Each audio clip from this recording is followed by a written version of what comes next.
all weekend long. All weekend long on cable TV. All weekend long. Saturday and the Sunday shows on network TV. And I mean all cable TV. The President of the United States has been smeared. And it is relentless and it is endless. And I'm sick of it. And people keep judging him, his reaction to this, his reaction to that. Most of us would have a nervous breakdown by now.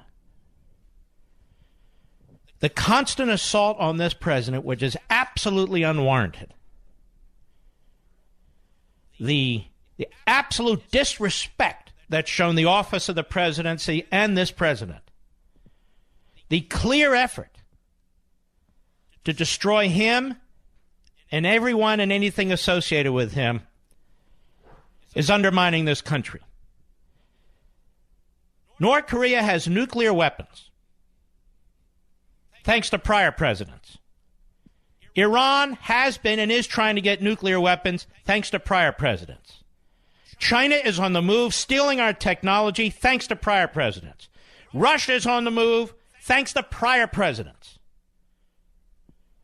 And day in and day out, we have to hear people like Adam Schiff and others character assassinating this president, suggesting that the Russians have something on him.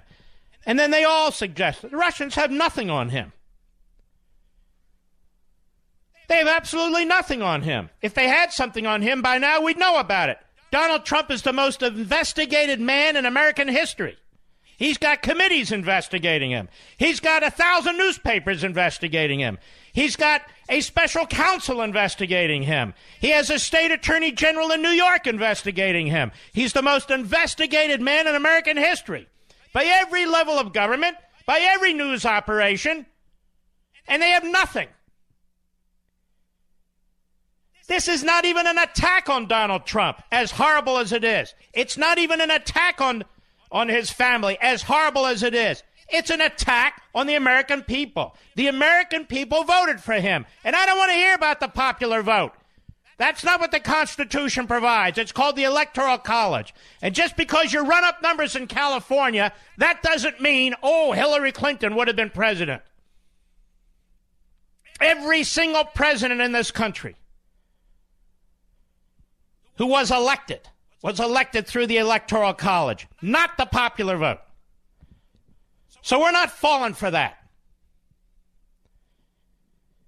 He tweets this and he says that and he ought to do this.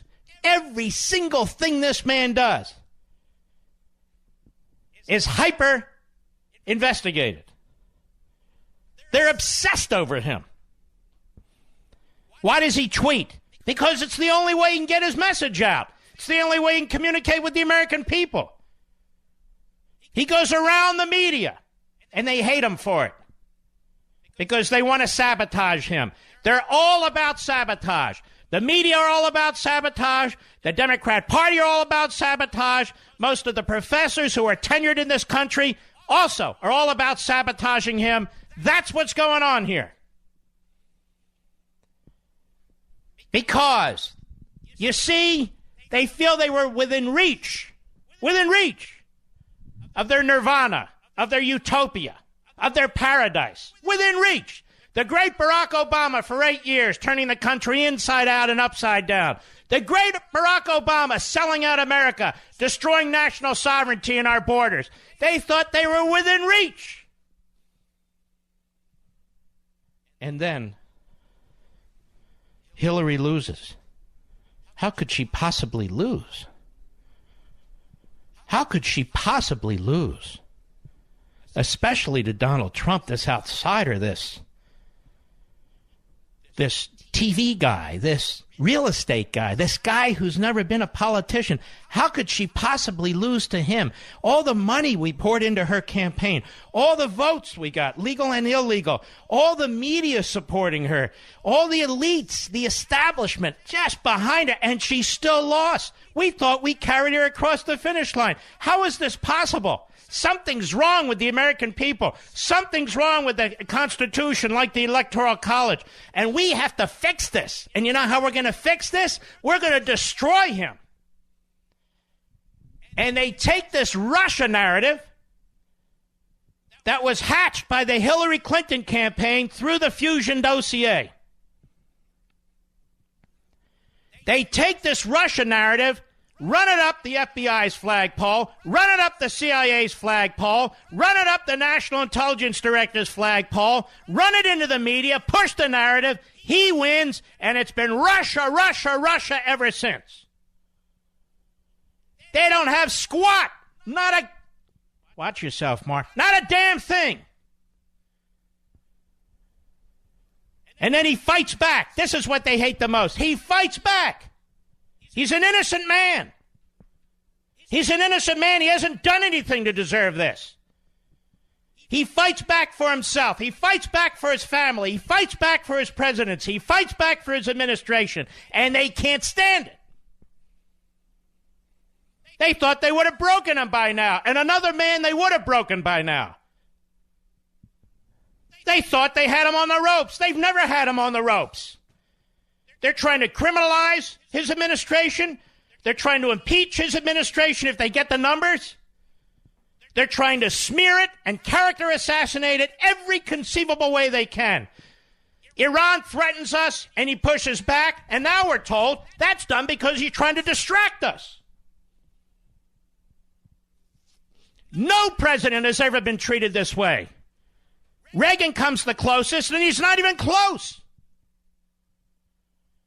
Barack Obama was treated as a king. You want to talk about dictators, you want to talk about kings. Oh, the freedom of the press. Look what our free press did. They slobbered all over him. All over him. Nobody has done more damage to the United States Constitution than Barack Obama and the judges that he appointed. That's right. And the judges that he appointed, who've tried to undermine this president, whenever it comes to immigration or whatever it comes to. Completely out of control. Completely out of control. I've never seen so many lightweights in the media in my life. Lightweights, low IQ, truly stupid people who claim to be reporters, who claim to be news people. And we know what they do. They all meet in the evening, not all together, but they have their little cabals. They get together, pat themselves on the back. They actually think that they're doing a service to the nation. They're not doing any service to the nation.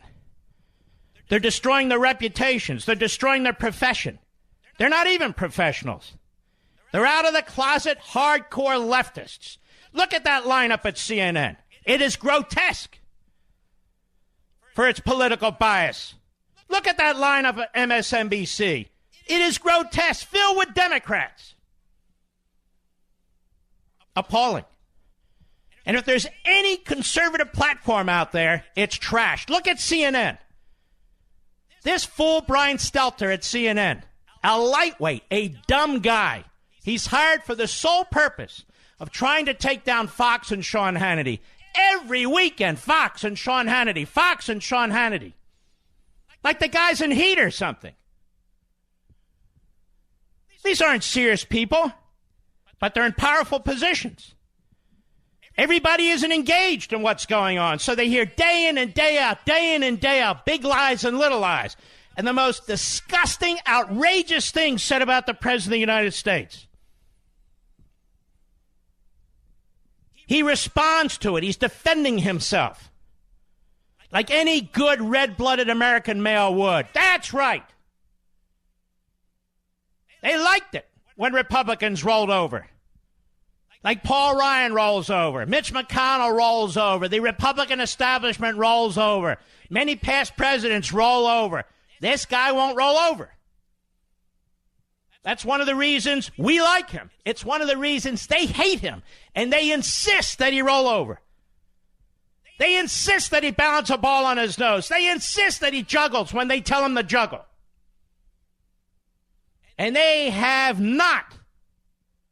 held back in any respect, even their late-night court jesters. The dumbest, most boring comedians ever. They've destroyed late-night comedy. What other men built, what other women built. Johnny Carson, Steve Allen, Parr, Joan Rivers. Whatever, they've built comedy and they've destroyed it because they destroy everything. Instead, you get these pukes like Kimmel and Colbert. What's the other idiot's name? I can't remember all their names. Doesn't matter. Unbelievable. All right, I just got started. I'll be right back. Mark Levin.